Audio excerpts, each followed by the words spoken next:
Hello, lit students! In this video, we are going to learn a little bit of some of the elements of fiction. So let's dive right in.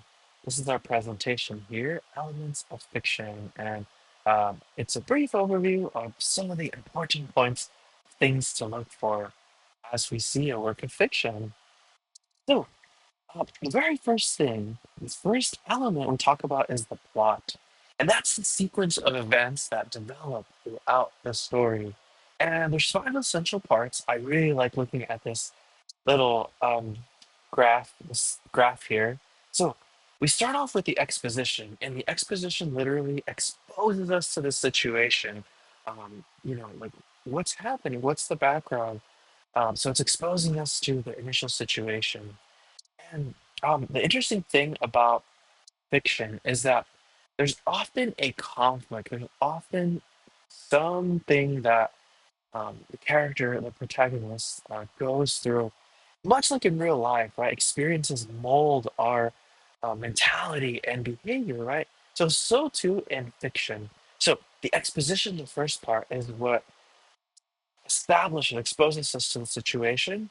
Then we have inciting incident, which, as you can see, begins to take us toward our rising action. So we're rising, and events are developing that ultimately lead us to our climax, which is our turning point. And our turning point of the story is an important place, as you can see, because that ultimately will either change the characters or keep them the same, or it's an important turning point. Um, and that's an important thing to notice. So after that is the following action. So as the conflict starts to become resolved, that's the following action, and then ultimately the resolution, which leaves us with a place of where the conflict is either resolved or we're left with something. So here is once again to synthesize the things that we talked about, and of course, the exposition introduces the initial situation. So who are the characters? Where, when, where's it taking place, right?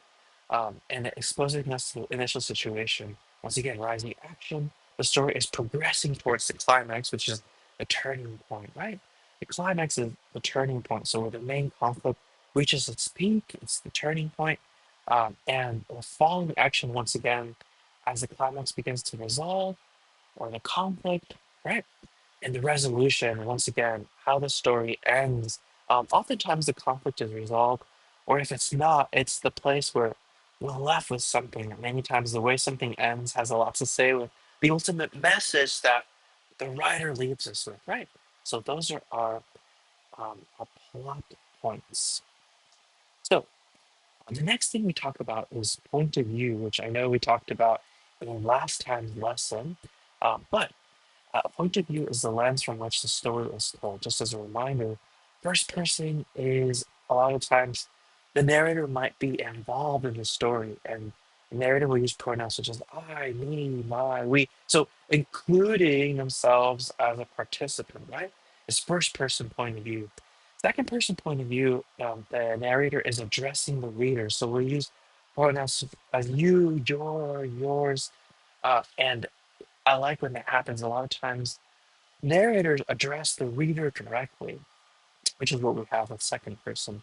Third person limited is when the narrator knows only what is going on inside of one character, but that's it.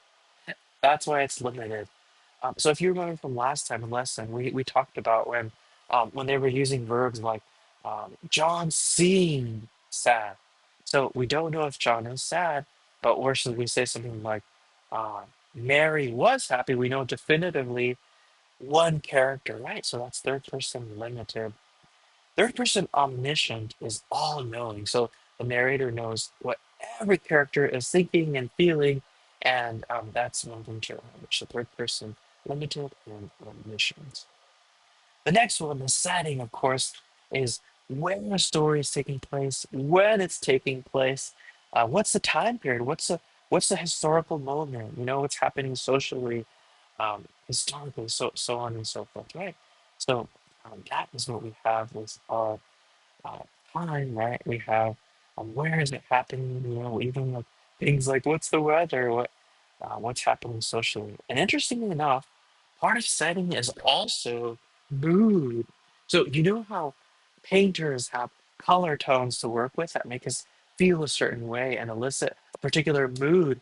So same thing, writers have diction, which is word choice, syntax, which is word order, to use um, these synonyms, these specific words to make us feel a certain way.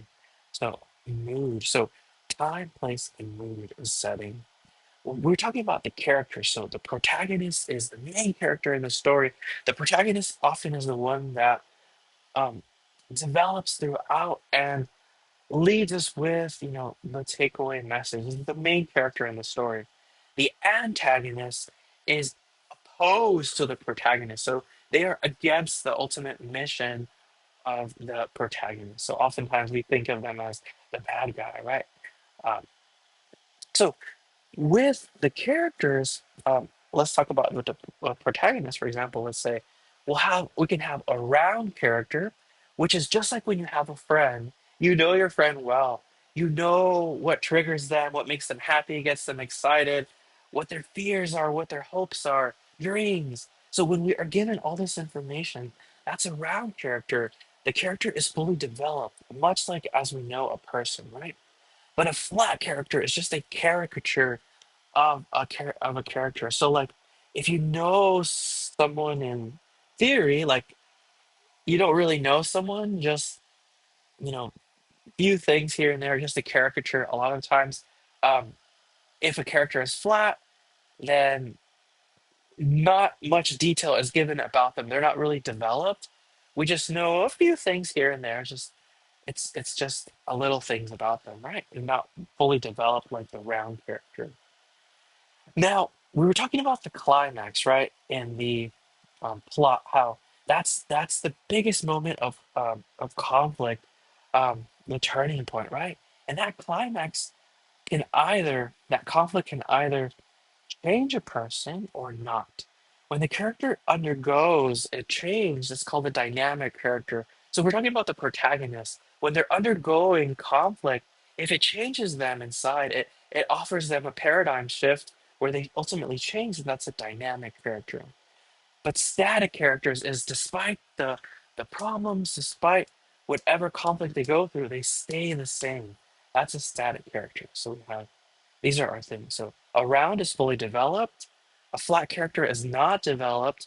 A dynamic character changes because of conflict. A static character remains the same despite the conflict.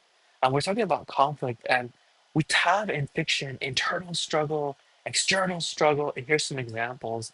In this case, character versus self is an external struggle, right? So means sometimes the main character could struggle with um, like themselves, right? Sorry, I said external, it's internal. So the character struggles with themselves, their inner demons, their inner fears, limitations, traumas, so on and so forth.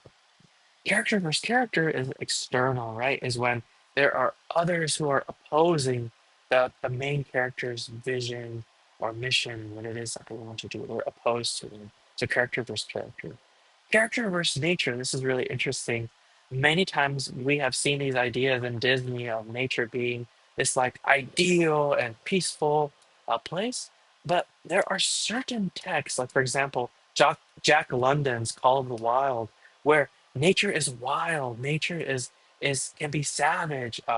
There's a really salient scene where he encounters a grizzly bear, right? So when nature becomes a point of conflict because it's wild. That's example of character versus nature. Once again, here's another one: character versus society. So when the main character struggles against things like governments and laws and idea practices of others, this makes me think of maybe in superheroes. Um, you know how you have vigilantes, like for example, the Punisher, people that take justice into their own hands. It makes me think of that. The theme, of course, is the ultimate takeaway message. What is the message that we're left with through our work? A lot of times, if we see how something ends, then we can uncover what we're being left with. Like, what is the message? And that's the theme. And the thing about literature is that it's universal. There are these themes that survive time and space. Things such as things are always what they seem, or it's always best to tell the truth, or believe in yourself, or love is blind, or don't judge a book by its cover. So there's always these themes. There's these ideas that we're left with in our fiction and works of fiction. So I hope you enjoyed this lesson. Thanks for watching.